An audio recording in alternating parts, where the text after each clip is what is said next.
écoutez, dans la Bible, Now listen, in the il y a Bible, une femme there is a woman qui était malade. who was sick. Elle a vu des médecins. She saw doctors after doctors. Des médecins, She saw the ils ont fait doctors. des sciences de médecine. They do the science according Mais to la their Bible knowledge. déclare But the Bible qu'il n'y avait declares pas de soulagement. that there was no Mais easy. un jour, But one day, cette femme, that woman, elle a vu she saw l'homme de the Galilée. man of Galilee. Lorsque cet homme est avancé, And when that man came dans sa forth, robe, by his il y avait robe, des guérisons. there was healing Je hidden. le déclare. That is why I Si declare tu crois, that if you believe, aujourd'hui, today, tu verras la gloire you de will see Dieu. the glory of God. Alléluia. Amen. Amen. Nous avons un grand thème na biso sur le salut complet et éternel. Première partie, qui sur la prédestination. Deuxième partie, qui sur qu'est-ce que le salut. Nalingaki avant to kota na le salut en profondeur. Toyeba salut et utawapi. Idée à salut ezanini. Et puis salut ezanini. Alors, lelo est la troisième partie nabiso. Tozoye kola sur la création de l'homme et la chute de l'homme. À partir ya thématique oyo tokotala ndenge nzambe azalaki na pensé à créer mokili et puis à un certain moment chute et kokota. Et puis na ebite soki tokozwa tantôt parler sur le plan du salut. Mais ce qui t'ose panté, t'as expliqué kaka la création de l'homme ainsi que la chute de l'homme. T'as la pena malembe pour te expliquer ma cambo, te comprendre facile. Oebi Paul alobaki, vous devez être des maîtres si longtemps, mais vous avez encore besoin les premiers éléments du Seigneur. De faut expliquer bino babiloko ya basic ya pété na malembe. Alors thématique nde nalobaki la création de l'homme et la chute de l'homme. Toke tozana Genèse chapitre 1 le verset 1. Tokozwa deux versions ba Bible parce que batu mususu bazana ba Bible musuza parole de vie. Mususu azana nouvelle Bible second, mususu azana Louis second. Alors tokoluka to touche to yeba na ba version nyoso tu bazolo belanine. Nazana Louis second normal. Je suis dans le livre de Genèse chapitre 1 le verset 1. Et ça tout un enseignement. Toko tanga mingi et puis toko expliquer mingi. La Bible déclare ceci. Au commencement, Dieu créa le ciel et la terre. Alors, batali si biso déjà contexte que Nzambe ndenge a créé le ciel et puis a sali sur la terre. Alors, à partir du verset 2, babandi ko pesa biso siko développement ndenge Nzambe a créé. Mais dans Genèse chapitre 1, le verset 1, Tango Bible au commencement Dieu créa.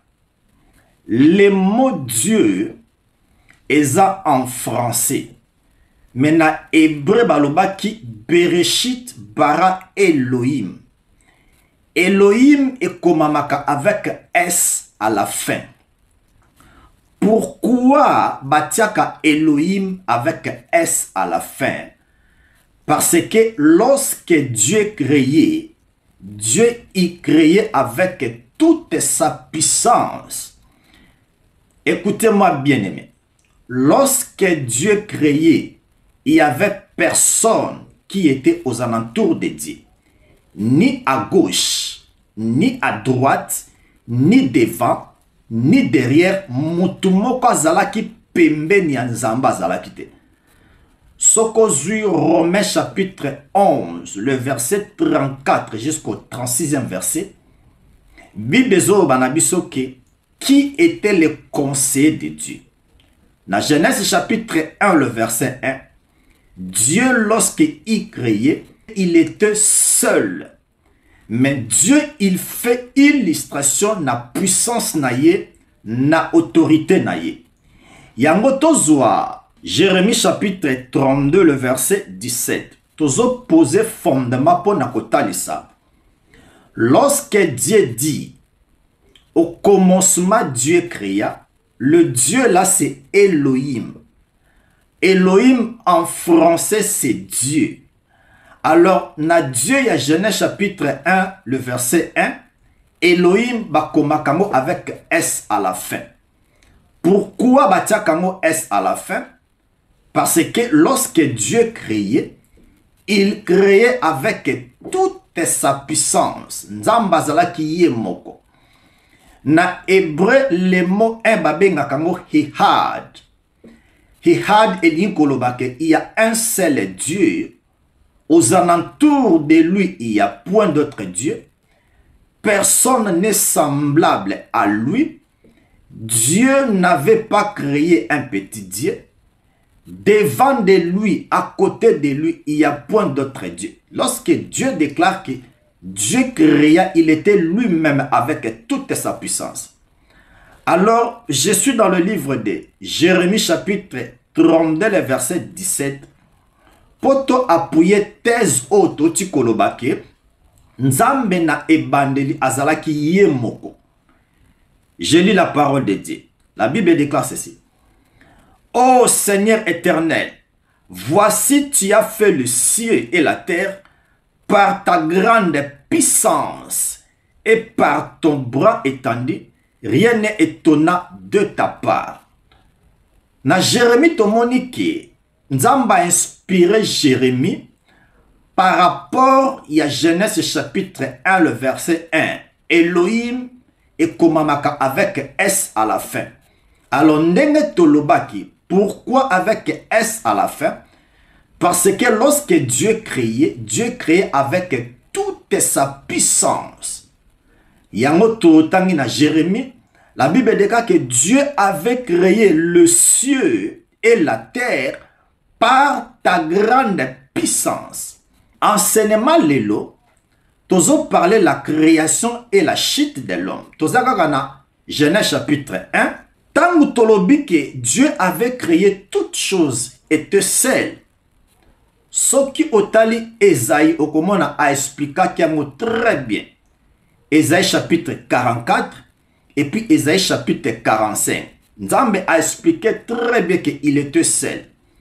Ce qu'on comprend, Genèse chapitre 1, le verset 1, alors tant autant le verset 26, on comprend facile. Na lingite ozala na ba confusion. Oh Dieu, il créait, le Père était à côté, le Fils était à côté, le Saint-Esprit était à côté. Non. Lorsque la Bible dit que écoutez Israël, votre Dieu, le Seigneur est un. Le mot un, elingoloba ehad. Ehad elingoloba ke nzambaza indivisible. Bakoko divisé na gauche ne na droite ne yemoko avandi na trône. Toke na Genèse chapitre 1, le verset 26. Écoutez ce que la Bible déclare. Naza na Genèse chapitre 1, le verset 26. La Bible déclare ceci. Dieu dit, faisons l'homme à notre image. Nzambalobi, puis Dieu dit, faisons. Le verbe faire est conjugué na première personne du pluriel.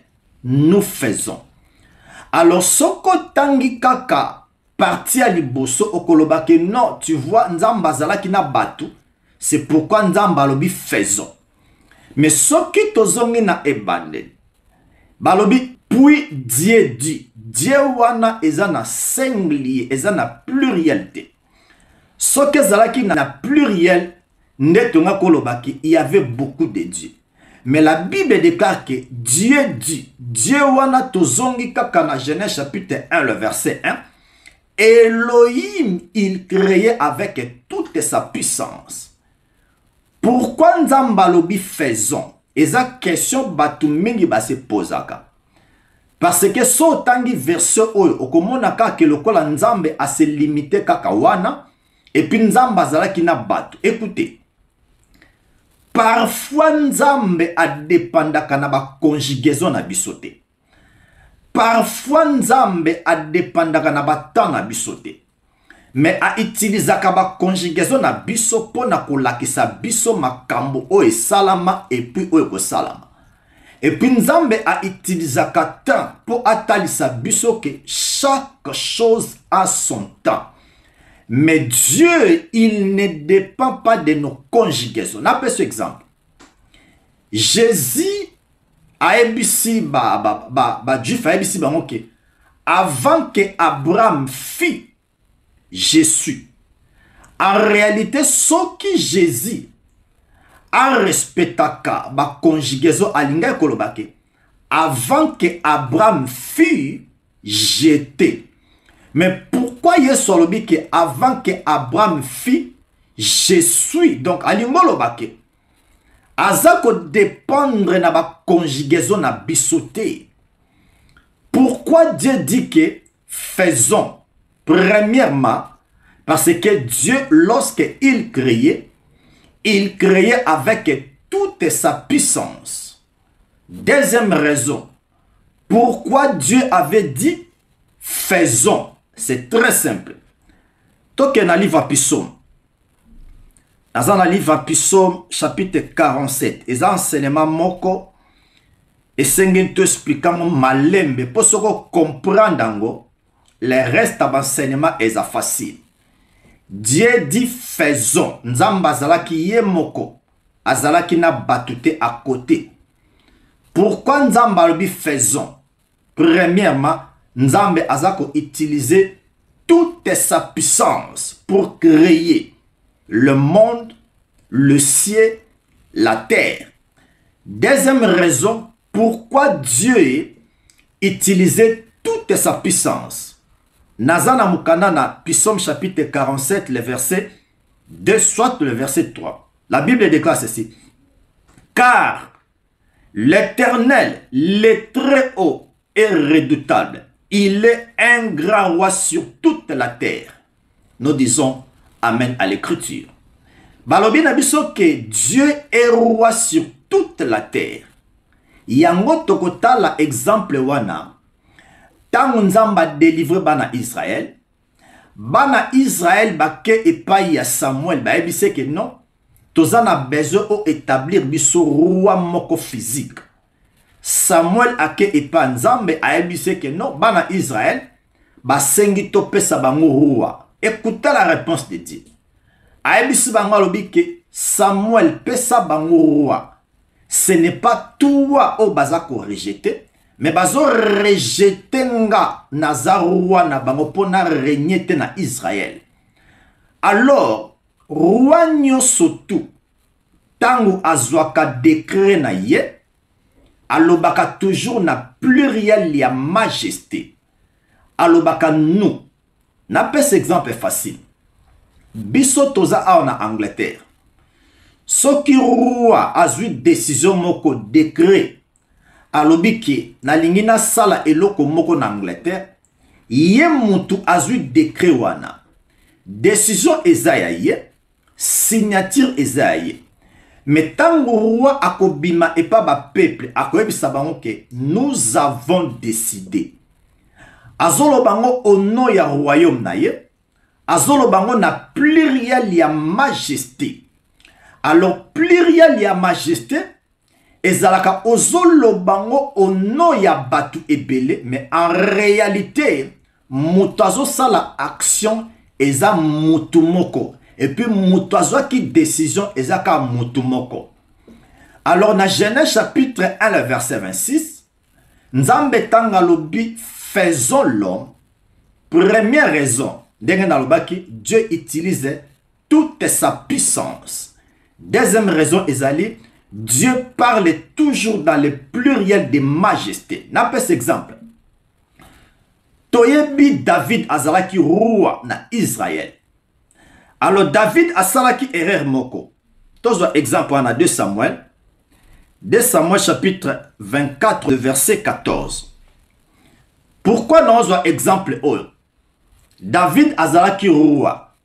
Alors, tant que David azoloba, David, il parlait au nom du royaume naïe.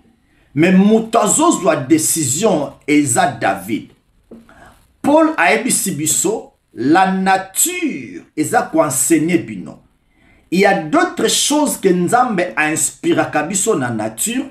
Tozui yango pona ko comprendre ce que Dieu veut dire. Je suis dans le livre de 2 Samuel, le chapitre 24, le verset 14. Toebi histoire oyo tango David asalaki lisumu akolinga mwasi ya Iri. Alors Nzamba tindisko prophète Gad. Yoka siko conversation na bango. C'est par là que nous allons comprendre le pluriel de majesté et komakaje. Cela veut dire les nous, celui qui parle, c'est lui-même qui est léger. Je lis la parole de Dieu. Je suis dans 2 Samuel chapitre 24, le verset 14. David répondit à Gad, je suis dans une grande angoisse. Oh, tombons entre les mains de Dieu. Écoutez très bien. David a abandonné tombons. Le verbe tomber, la première personne, il y a pluriel. Nous tombons. Je répète. David répondit à Gad, je suis dans une grande angoisse. Oh, tombons entre les mains de l'Éternel, car ses compassions sont immenses. Mais je ne tombe pas entre les mains des hommes. Je crois te comprendre. David étant roi en Israël, tant que sali faute, Gad ayo ebise que eloko sali ezamabe. David ola lobaka que je tombe entre les mains de Dieu. David habite tombo. Azoloba na kombo ya royaume nyosotu. Et puis na souka David habite que je ne tombe pas. Par là nous disons amen à l'écriture. Les nous de pluriel de majesté yango ekomaka je.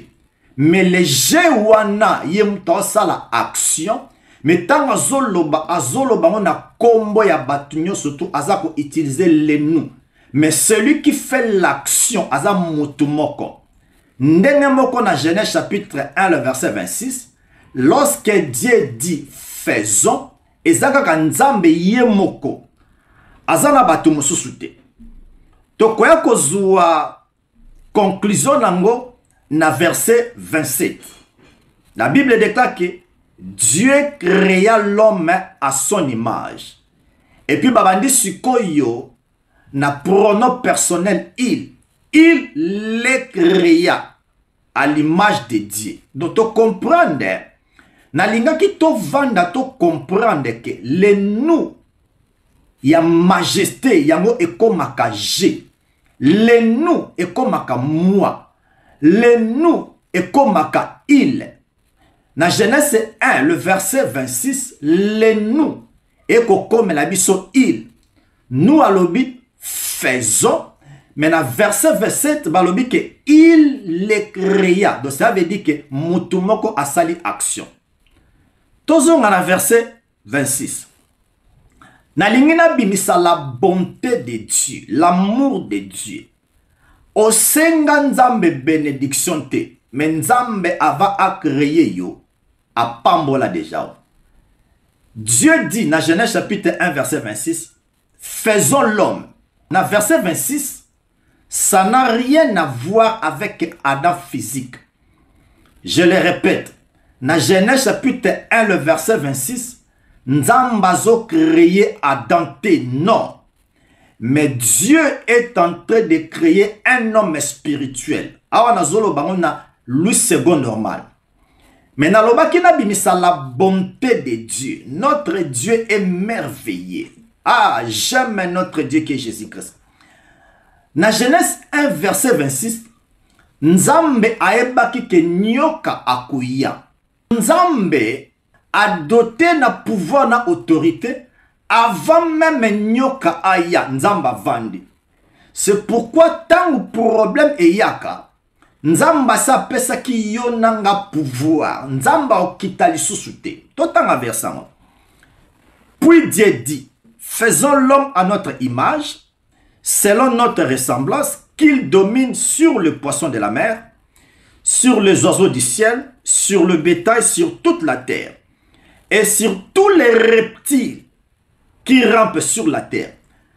Awa Nzamba créé nanu Adam te, mais Nzamba lobi, tant on a conformé Adam, n'a doté déjà na pouvoir, na autorité. Et puis tant on nyoka akoya ateleme la nyoka.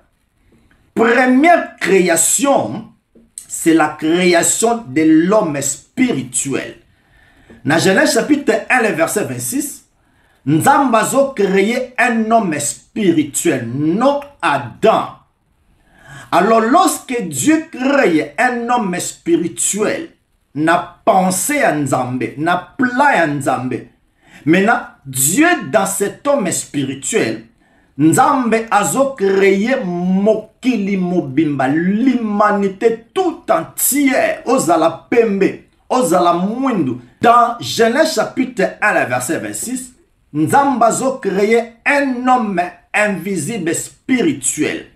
Et puis dans cet homme, Nzambe a créé batu nyonso tu ya mokili. Na pensé na ye. Waneza première idée na biso tozu yango na Bible ya Louis II normal. Différence nini ezali na Bible ya Louis II na Bible ya Nouvelle Bible second. En réalité, Nzambaza na système moko te. Nzambaza na ba multi-système. Alors, yemoko yebi ndenga bandaka. Mais finalité nango eza ndenge moko. Nzambabi faisons l'homme à notre image. Nzambazo créé un homme spirituel. Et puis dans cet homme, Nzambazo créé mokili mobimba. Cela veut dire, tant Nzambazo créé na Genèse 1, yonanga tozalaki physiquement te, mais Dieu nous a déjà créé dans les premiers hommes spirituels. Na pensé na ye. Wana Adam Azat na nous créé physiquement boité. Toke na Nouvelle Bible second, la Bible déclare que Dieu dit faisons les êtres humains. Ezaka ndenge moko. Na pensé à Nzambe, Nzamba zo créé le monde entier mbala moko. Na pensé na ye. Et puis Nzamba ebi que le monde entier o azako créé bango na pensé na ye. Ako représentant par un homme spirituel. Wana tozana Genèse chapitre 1, le verset 26. Verset 27, na verset 28, na verset 31. Tant Nzambazo ke la mokili. Cela veut dire que Nzambazo créé les premiers jours. Na les derniers jours, oyo mokili kosila, Nzambe asalaki synthèse na Genèse 1. Et puis Dieu dit, cela était bon. Écoutez la bonne nouvelle. Ba jour oyo o vivaka awa sur la terre. Eza yo tende muto créango. C'est Dieu qui avait créé. Alors ba jour nyo surtout Dieu avait dit que cela était bon. Nous disons amen. Ça veut dire ba jour nyo surtout eza malamu kolobaka te que journée o eza mabe. Soko lobi que journée o eza mabe olingo loba ke Nzamba salaki erreur. Or tout ce que Dieu a créé, c'était bon pour l'homme. Ça, c'est la bonne nouvelle. Au mon amboule beta, au mon neige, au mon lokomoko, au yamalam, je l'ai dit, c'est Dieu qui avait créé ça. Parce que Nzambe, alingaka ma bête pour na banane. Tu comprends que dans Genèse chapitre 1, le Dieu là, est en français. Na hébreu eza Elohim es na souka parce que Dieu il faisait toutes choses avec toute sa puissance. Alors pourquoi les nous? Parce que Dieu parle toujours na pluriel ya majesté. Alors lorsque Dieu parle dans le pluriel de majesté, souka nango ayaka ko se dévoiler alobi je. Là c'est clair. Na Genèse chapitre 1 Wana ezalaki Adam te na verset 26, mais c'était un homme spirituel. Toke na Genèse chapitre 2. Alors le kola mbula nanu ebetaki na mabelete, mabele zalaki makasi. Maintenant la pensée de Dieu, il faut mbula ebeta na mabele. Et puis akamata mabele wana ekoma poto poto a formé maintenant Adam. Nous pouvons dire, Dieu avait commencé de créer premièrement. Et puis, tout ce qu'on a formation après. Parce que lorsqu'on dit la création créée, ça veut dire qu'on prend quelque chose dans le néant. Mais lorsqu'on dit la formation, cela veut dire que tozui et le comment que ça d'abord na néant et comme visible, maintenant, toi coupé sango forme. Maintenant, dans Genèse chapitre 1, le verset 26, Batu oyo nzambe a créé ki bango, étant que des esprits invisibles, anokisi sikombula. Tanga anokisi mbula, mabele komi poto poto. Tanga mabele komi poto poto, azu siko mabele, aye ko forme forme ya mutu, babenyango Adam. Par là nous disons amen à l'écriture. Tango Adam azu forme, Adam eza mabele, babengakango Adama. Tango mabele azu forme. Maintenant, qu'est-ce que Dieu fait? Nzamba bimisi maintenant les hommes qu'il avait créés. Na Genèse chapitre 1 verset 26. Akamati yonanga o akreya ki biso na pensée na ye. Akotisi biso maintenant dans Adam. Nous disons amen. Ça veut dire, lorsque Adam était en vie, azalaki na mokili mobimba na kati na ye, des hommes spirituels. C'est pourquoi pe okomona le deuxième Adam qui est notre Dieu, tango akendaki na ekulusu, azalaki pe na mokili mobimba kati na ye. Nous disons amen à l'écriture. Dans Genèse chapitre 2 le verset 7. La Bible déclare ceci: l'Éternel Dieu forma l'homme de la poussière de la terre. Tango balobi, le Seigneur Dieu forma l'homme de la poussière et souffla. Et l'ingolobake abimisi les hommes spirituels. O akreya ki bango na Genèse 1, le verset 26. Akotisi bango nyoso tout na mabele. Cela veut dire, lorsque Adam était en vie, au-dedans de lui, Adam était avec le monde entier. Nous disons amen. Cela veut dire que Nzambe tangu azoloba na Adam, abandaki pe koloba na yo nanga indirectement. Lorsque Dieu voyait Adam, Nzamba banda komona kaka Adam ye mokote. Dieu voyait Adam, na kati na Adam abanda pe komona yo nanga o ozolandanga sikoyo.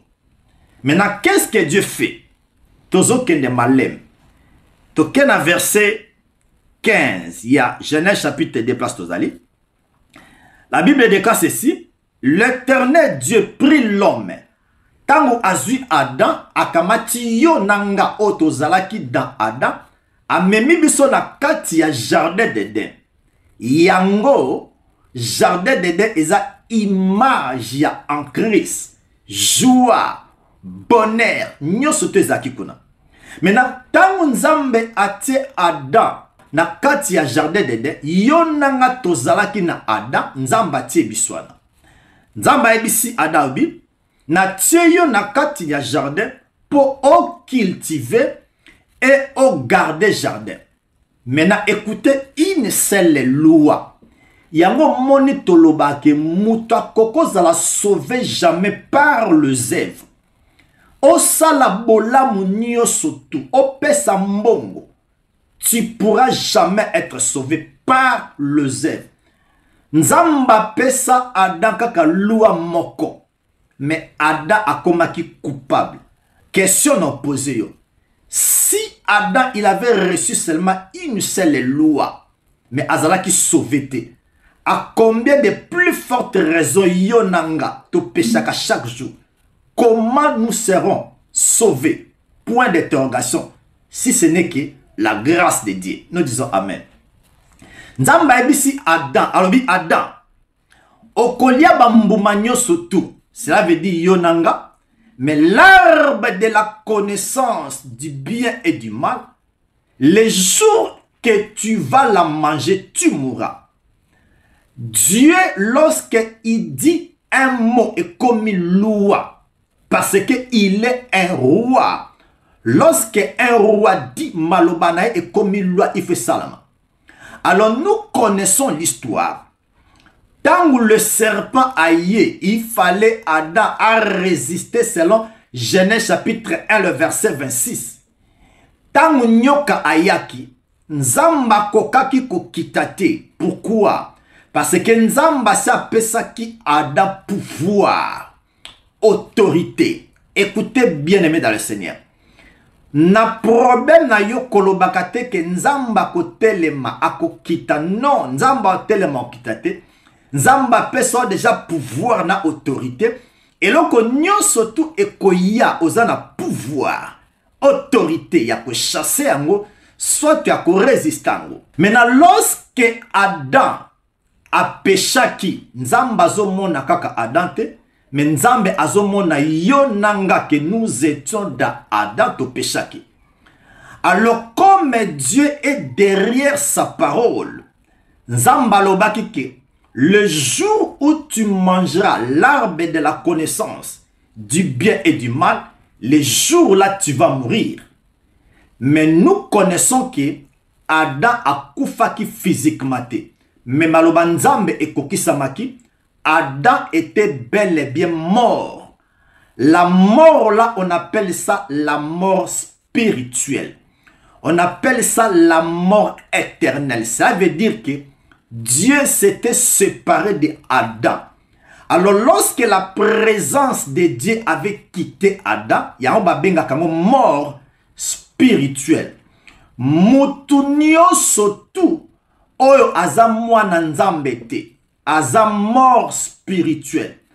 Lorsque la présence de Dieu est longwa ki na kati na Adam, yonanga tozala ki na kati ya Adam, présence ya nzambe spirituellement est longwa ki kati na biso. Alors mort wana o nzamba bandaki kolobake, le jour tu mangeras l'arbre de la connaissance du bien et du mal, tu mourras. Bien sûr, Adam a koufaki spirituellement. Mais mort spirituelle et memelaki Adam 3 morts. Toza la première mort qu'on appelle mort spirituelle. Yango Paul a kolobana biso na Romains chapitre 3 le verset 23 alobi, car tous ont péché, sont privés de la présence de Dieu. Et l'ingolobake, écoutez bien, Paul alobi tous. Sans exception. Pourquoi? Yonanga tozalaki dans Adam. Alors lorsque Adam a désobéir, yonanga peut te désobéir. Paul a lobby bien, car tous ont péché, sont privés de la présence de Dieu. Présence ya Nzambe. Et zalaki soute et pas motu. Alors l'homme était mort spirituellement. Première mort tolobi est la mort spirituelle. Deuxième mort est la mort physique. Hébreux chapitre 9, le verset 27. La Bible déclare que car il est réservé aux hommes de mourir une seule fois. Après vient le jugement. Troisième mort est la mort sociale. Romains chapitre 8, le verset 6.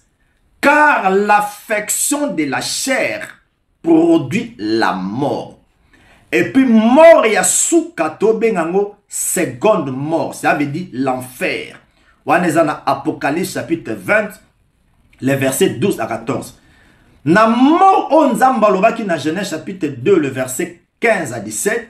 Que le jour tu mangeras l'arbre de la connaissance du bien et du mal, le jour là tu mourras. Écoutez bien, mais tangu kaka Adam alembuma. Le monde entier, peu importe place racine au botama, batunyo sotu bakomaki ba pécheur. Paul a vu écriture moko. Donc dans Romains chapitre 6 le verset 23. Écoutez ce que la Bible déclare. Car le salaire du péché c'est la mort. Ça veut dire que mutu oyo azana nature ya Adam aza ko kufa spirituellement. Ça veut dire que nzamba za kati na yete. Soko tangi Romains chapitre 3 le verset 23. Paul a lobby car tous ont péché, sont privés de la gloire de Dieu. Et puis dans Romains chapitre 6 le verset 23. Car le salaire du péché c'est la mort. Aweza masumu oto salakate. Ne ememela biso kufa non. Le mot péché oyo Paul azoloba. Azosala illustration. Il y a premier homme qu'on appelle Adam. Le mot péché au Paul azoloba. Na grec babenga kango péché ya armasia. Armasia est non pas le péché que nous faisons, mais péché oyo Adam azalaki nango biso pe na kati na Adam to héritaki yango na senga ngote. Mais eza héritage on a zoakiango et pas ya premier Adam. Ça veut dire lorsque Adam avait désobéir na kati na Adam yonanga tozalaki. Lorsque Adam était devenu pécheur par la désobéissance, yonanga pe na kati na Adam tokomaki ba pécheur. Alors lorsque Dieu voit le monde est dans le chaos total. Il n'y a pas un saint. Seul Dieu est saint pour sauver le pécheur. Alors Paul a écopé sa mission sur Koyo. Verset moko oeza kosala centrale ya makambunyo surtout otolobaki. Tozana Romains chapitre 5 le verset 19. Écoutez cette déclaration. La Bible déclare ceci. Comme par la désobéissance d'un seul homme, cela veut dire Adam, beaucoup ont été rendus de pécheurs.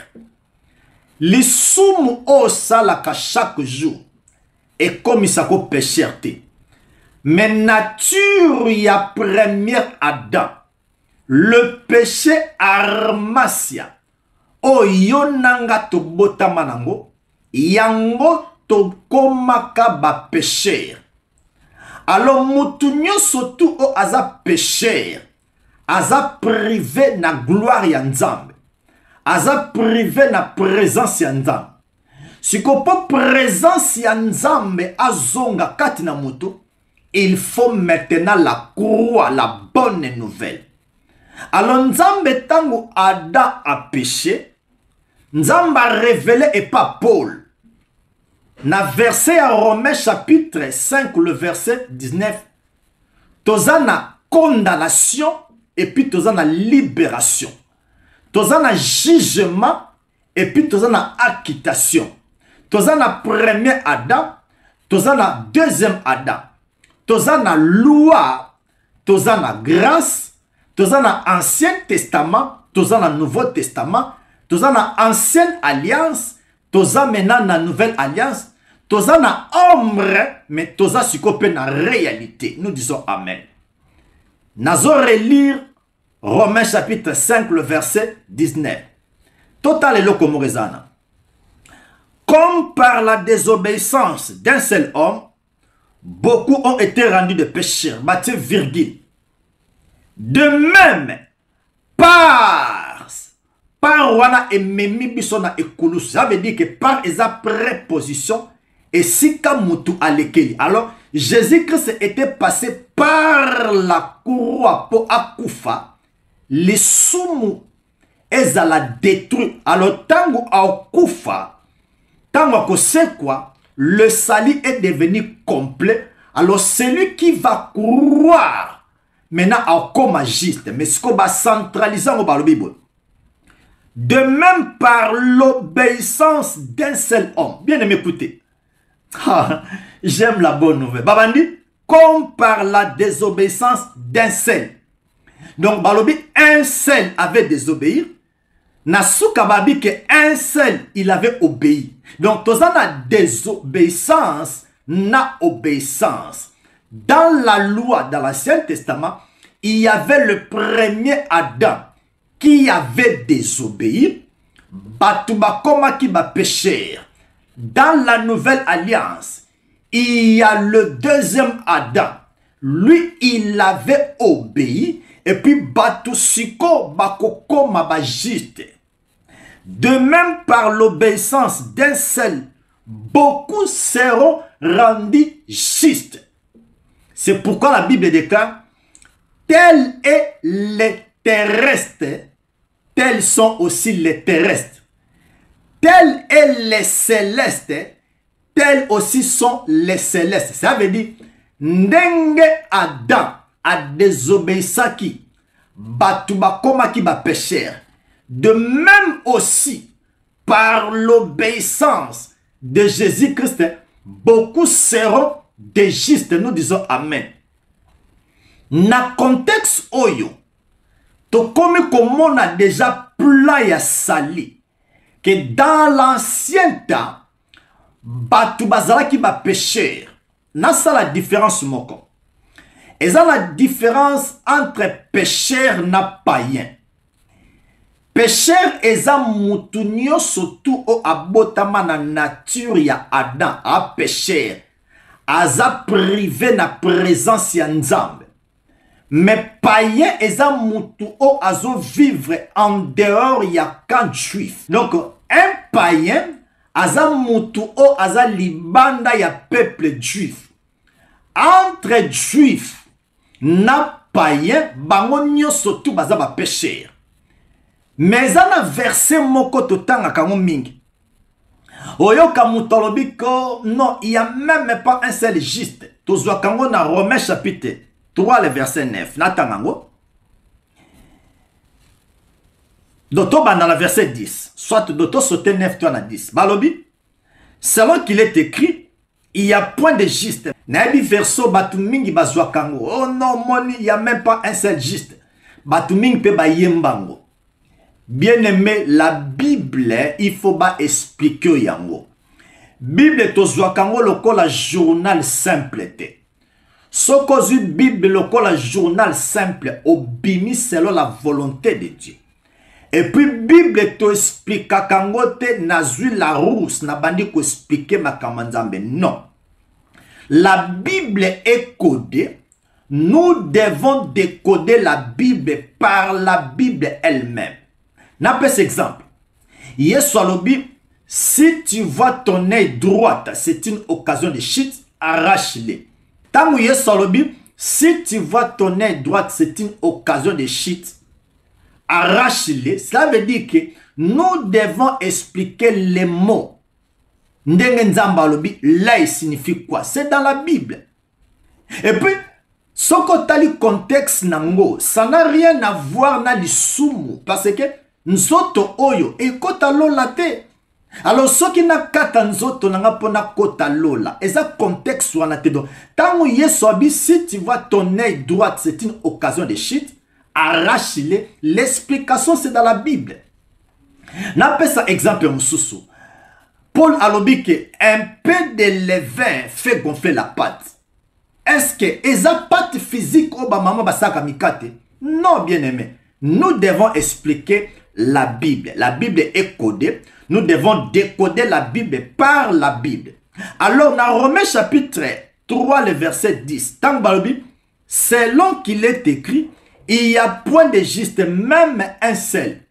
Oyoka mutabio, non, non, non, un enfant de Dieu n'est pas un pécheur. Non, un enfant de Dieu a la nature, il y a Yesu, a la nature propre, il y a papa naï. Mais tant que selon qu'il est écrit, il n'y a même pas un seul juste. Sokotali verset o ezana momoko alibosoto phrase aliboso babi selon qu'il est écrit. Et l'ingolo ba que Paul a une des références au Ancien Testament. Bato bazalaki na nature ya Adam. Bango nyonso tu mutu moko azalaki juste te. Tango zo tanga ba livre ya Paul. Omoni alobi selon la loi de Moïse. Soit alobi selon les Écritures. Soit alobi selon qu'il est écrit. Ça veut dire que référence wana azui yangonde na Ancien Testament po atali sabiso nature oyo batu bazalaki nango na Ancien Testament. Mais eza nature ya Nouvelle Alliance te. Référence wana Toke na mona Psaume chapitre 143. Total la passe apôtre Paul Azwaki référence wana. Tozana Psaume chapitre 143. Total le verset 2. La Bible déclare ceci. N'entre pas à jugement avec ton serviteur, car aucun vivant n'est juste devant toi. Donc Paul a vu écriture wana na Romains chapitre 3, le verset 10. Pour nakotali sabiso tangalobi selon qu'il est écrit. Azwa ki angonde na Ancien Testament. Pour nakotali sabiso que na Ancien Testament personne était juste devant Dieu. Tozonga na Romains chapitre 3. Total le loko wana na expliquer kiango déjà. Mais tozonga wana. Na verset 9 dans la Bible. Quoi donc? Sommes-nous plus excellents? Nullement. Car nous avons déjà prouvé que tous, ça veut dire juifs et grecs, sont sous l'empire du péché. Ndenge na lobaki, Muto aza pécheur. Eza muto aza na nature ya premier Adam. C'est un pécheur. Mais entre grecs na juif baza ba pécheur. Mais siko païen aza mutu o azo vivre en dehors ya ka juif. Wande ba bengiye païen. Alors Paul azo sabiso na Romains chapitre 5 le verset 19 ndenge tolobaki, comme par la désobéissance d'une seule personne, beaucoup ont été rendus de pécheurs. Et puis, comme par l'obéissance d'une seule personne, beaucoup seront. Batiango na futur. Donc, eza responsabilité na yo, na croire na misala o esalama na ekulusu. Ça veut dire que le péché a été ôté. Et puis le vieil homme a été cloué à la croix. Et puis le vieil homme était mort, azaki enterré, détruit. Lorsque Jésus-Christ est ressuscité, il est ressuscité pour nous justifier. Si tu crois, tu deviens un enfant de Dieu, au commis juste. Écoutez bien aimé. Longola et loko na munoko na yo. On a un pauvre pécheur. Au moins la mouton église a comme on l'est là. Moi je suis un pauvre pécheur. Bien aimé. Église est à place ya kolele la kama sumu na yote. Ce qui te côté une église, modérateur a inspiré par l'esprit de Jésus. A pesi sujet de prière to senga bolimbi si to sengi. Mais église est à place ya koya ko tubela ka kolela kama sumu te. Soki yo moko koti, l'église au salaki mabe, senga nzambe bolimbisi. Église eza place ya kwa kumisa. Notre Dieu, le Seigneur tout-puissant, Jésus-Christ, c'est lui qui a tout accompli à la croix. L'homme ne pouvait jamais obéir, pratiquer les 613 ordonnances lois. Mais Jésus-Christ est venu afin d'accomplir pour toi et moi, tout est accompli. Alors lorsque tu crois cela au confessé, tu es devenu un enfant de Dieu au commis juste. Place au sali li sumu, senga kaka pardon wana. Soko sala ki li sumu lundi, ko kanga li sumu wana teti dimanche. Bien aimé, voilà les enseignements ma bé. Soko sali li sumu lundi au fungo li porte. Place au sali li sumu, confesser li sumu no po kanga porte. Soko lobina zela dimanche, au pesi accès pas diable. Ngozo mona, batu mingi par ignorance, aza mwana nzambe me akufi avant. Pourquoi? A fungola ki porte, mais a koki ko kanga ngote. Biso tozolo babo. Et si kanyo sotu oza, au sali li sumu, senga bolimbisi. Soko sengi bolimbisi te conséquence ya lisumu eza. Nzamba ko frappe yote. Mais conséquence o roi atiapo na lisumu. Conséquence wana eko zuwa yo. Yango tozolo babo. Église eza place ya ko senga ka bolimbisi ya masumu te. Chaque jour l'église ndenge nalalaki, ndenge nakanisaki, natalaki mabe, nakanisaki mabe, waneza mentalité à ba païen. Un enfant de Dieu ne pêche point. 1 Jean chapitre 3, le verset 9. Quiconque est né de Dieu ne pêche pas. Pourquoi? La sémence de Dieu demeure en lui. Dans mon esprit, et si kanzamba vandi, eza scellé, na kosumukate. Moi, je suis esprit, nazana âme, na vivaka na corps oyo. Alors, ce qui corps oyo, na sali erreur faute, place kaka na sali du sumo. 1 Jean 1 Félobi, si nous confessons nos péchés. Péché o nazo confessé eza nzoto. Eza molimo te po molimo nanga na ko sumukate.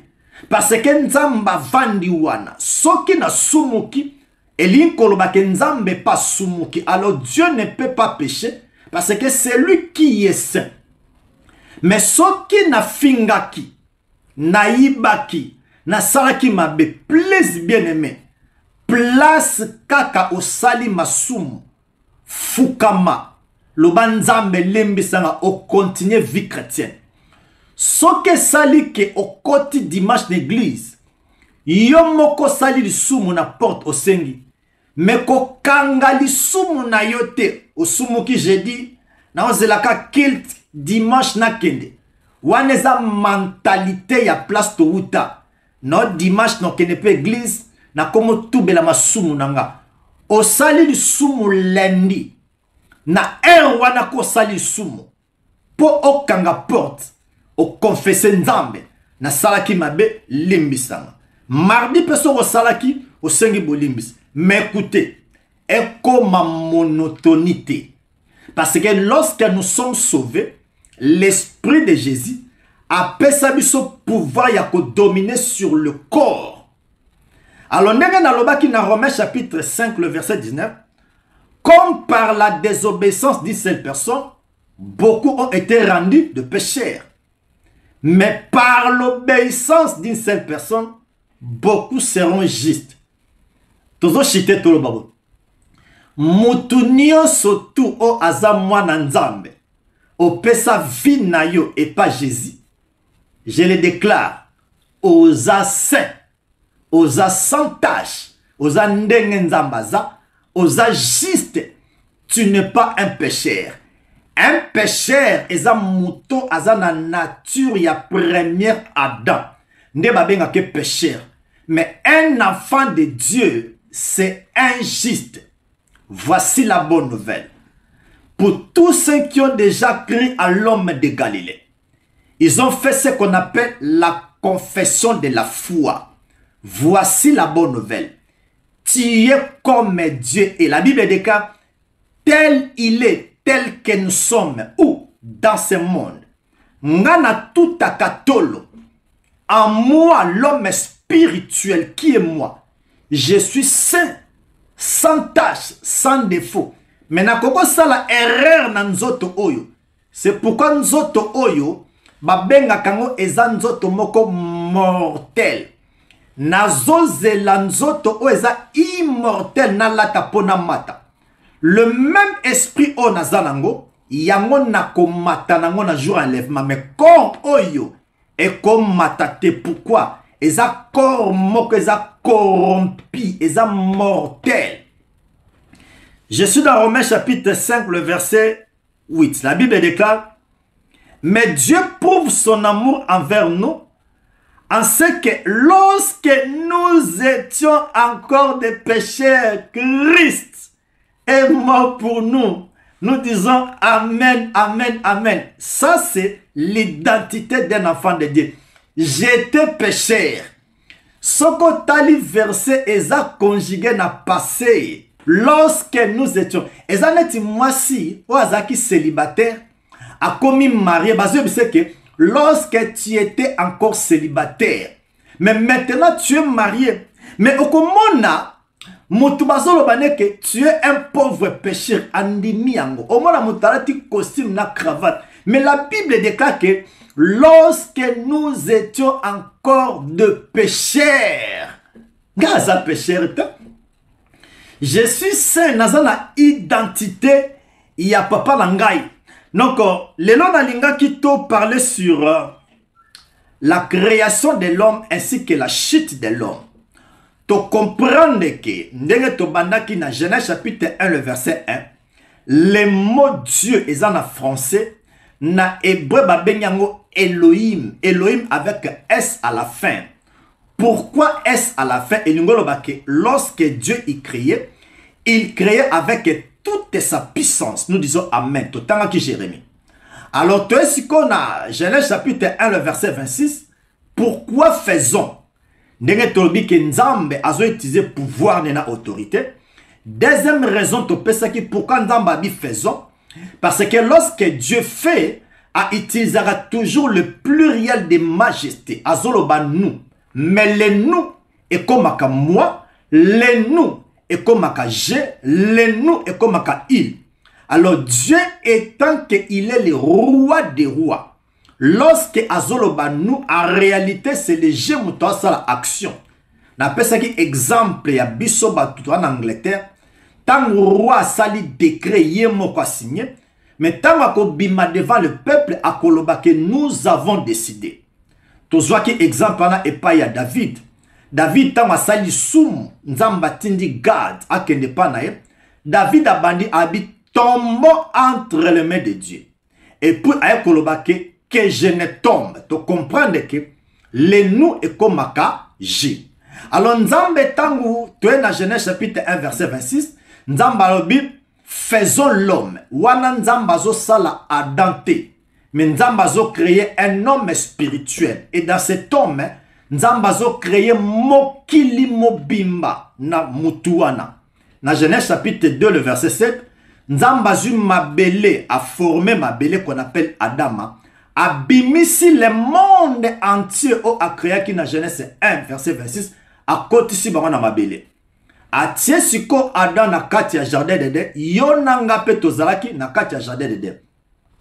Tangu Nzamba zo pesa Adam commandement, yonanga pe na Adam a pesa biso commandement.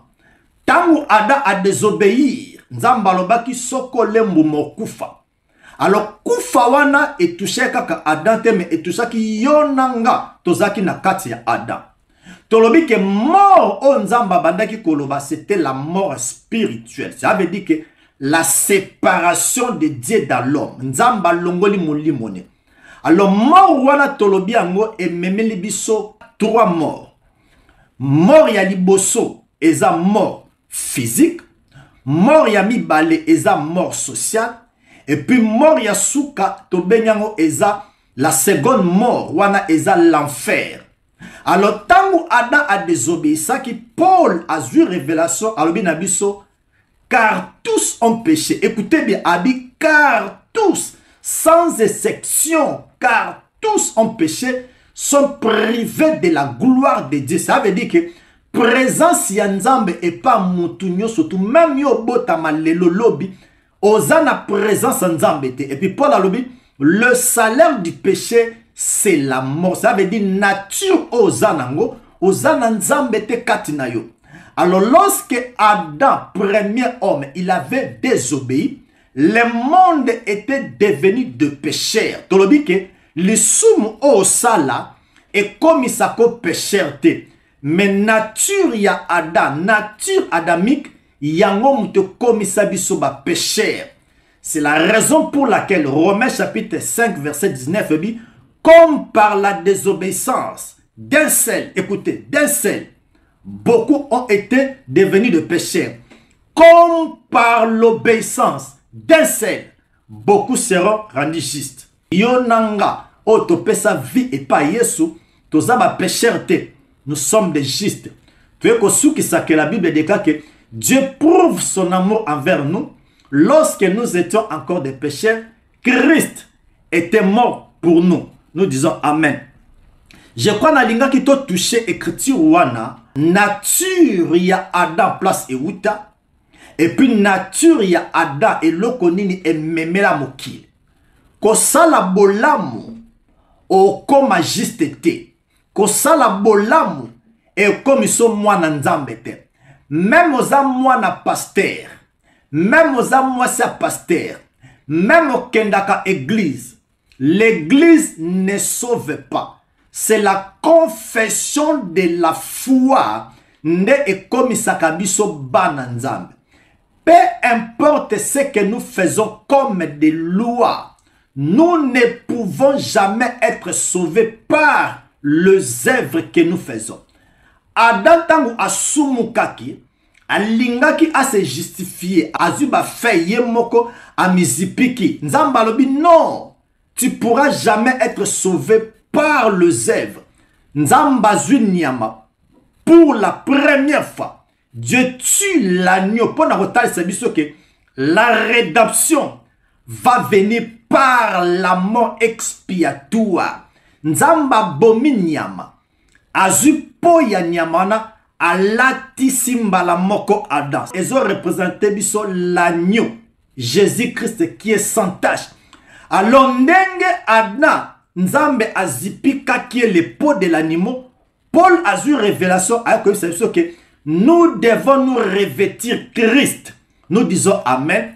L'agneau, Nzamba bomaki, c'était l'agneau sera immolé à la croix. Alors, Powana, yangonde siko biso tolata qu'on appelle Christ.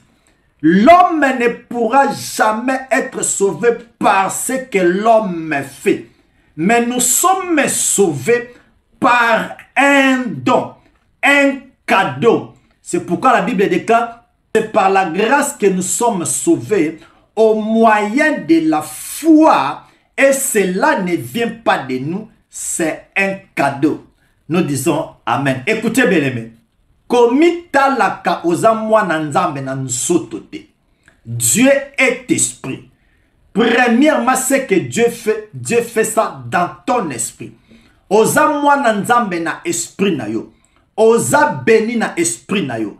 Oza racheté na esprit na yo. Oza oué na esprit no. Tout ce qui est de Dieu, c'est dans ton esprit. Tozo soukana 1 Jean chapitre 4, le verset 17. Écoutez ce que la Bible déclare. Oza déclaration moko dona lingango makasi. Soko zui Bible okomona a confession oyo eza batu mingi batiaka ngo pena kate. Alors soko taliango okomona ke Nzambe azoloba na biso à ce qui concerne la nature d'un enfant de Dieu. Écoutez, la Bible déclare ceci. Tel il est, il là c'est Dieu. Oh, j'aime la bonne nouvelle. Tel il est, tel nous sommes aussi dans ce monde. Si vous avez verset oyo. Talasko Nzambe, Nzamba za ndengni. Nzamba za saint. Nzamba za juste. Nzamba puissant. Nzamba za kana baliente. Nzambe ba dominaka ete. Nzambe alotaka bandoto mabete. Nzamba zangelo komogote. Do Nzamba zalaka maladité. Do babi tel il est. Est-ce que okondi ma vérité o? Ba yelo ba réclamation. Na ba malédiction. Ba yelo la bonne nouvelle. Tel il est. Balobite que tel il sera. Non babi tel il est. Tel nous sommes. Les verbes au présent. Ndenge nzamba za. Ndenge nga penaza. Siko nga. Tellement que nous connaissons la bonne nouvelle. Eza biloko oto liaka chaque jour. Tango nazo prier na lobi. Ndenge papa nanga Yesu aza. Ndenge nga penaza. Naza na nature ya papa nanga. Naza na ADN ya papa nanga. Je suis saint. Sans tache, sans défaut, irréprochable. Yango moni, ba prière ya malamu natan grâce. C'est de remercier Jésus. Au leto le la kanaba prière we zangi tina o baby se longi. Oh my God. Soko tangi ba épître Paul okomona azoloba rend grâce. Rendez grâce. Rendez grâce. Donc ezaka momo ko merci. Merci, merci. Pourquoi? Tout a été déjà accompli à la croix. Oza n'a besoin bala kisayo qui tu es en Christ. Mais mouton n'a no pesi vie na yo et pas yesute. C'est le moment bien aimé. Nazo lancé appel. Pesa vino et pas yesu. Parce que lobby oebite soke za nani. Komi kumisate posa kitoko, posa na bilambo za na voiture. À quoi sert à un homme de gagner tout? À un certain moment perdre. Kende na bopito ota la basia kitoko balali. Mibali ya kitoko balali. Kende place bato bazobela. Wapi kitoko. Mais si tu n'as pas Dieu, bien-aimé, lobby est en assurance te. Mais biso toza pa na nzambe toi en assurance. Ni la mort, ni les tribulations. C'est l'assurance du salut à moi nzambe. Ne pourra me séparer de Dieu. Nga nazalaka sûr. Non pas nga moko, mais moto a garantissanga que moi je suis un enfant de Dieu. J'ai donné ma vie à mon Dieu qui est Jésus-Christ. Le seul, le véritable, l'unique Dieu, son nom c'est Jésus-Christ. Soko pesana no vi na yote, c'est le moment. Tozo parler sur le salut. Salut bazwa kangote na mafuta. Bazwa kangote na mai. Bakotiso na se makolo. Na zonga na banzamba ba noir. Na zonga na banzamba ya mindele. Écoutez. Le salut ne se trouve en aucun autre nom. Il nous a été donné seulement un nom dans le ciel, sur la terre que nous pouvons invoquer pour être sauvés. C'est le nom seulement de Jésus-Christ. Bon deli nangezali ke muto nyoso tu aza connecté na biso. Gloire ya Nzambe. Puissance ya Nzambe. Ezo touché vie na ba domaine nyoso tu. Le fait que ozo landa biso, le surnaturel et que touché yo. Écoutez, la Bible déclare que il y a la puissance des Écritures. Tant ozo landa biso, nous libérons la parole. Puissance ya Nzambe est touché yo. Peu importe cas, peu importe problème na yo, peu importe likambozo sala. Mais soko za fidèle, rendez-vous na yo zangate. Moi, je te le garantis que oko témoigner que Dieu m'a visité. Prière nangezali, enseignement oyo, ezo guérir yo. O nyoso teza volonté na yo, posa motema na yo. Je le répète, par ta foi aussi aux yango. Tokomi na suka, lelo tozwaki sur la création de l'homme, ainsi la chute de l'homme. Samedi oezakoya, tokoyekola sur le plan du salut. Que Dieu vous bénisse. À la prochaine. Merci beaucoup. Bye bye. N'hésitez pas à liker la vidéo si elle vous plaît, et si vous êtes nouveau sur la chaîne, n'oubliez pas de vous abonner et d'activer la cloche de notification afin de ne rater aucune de nos vidéos.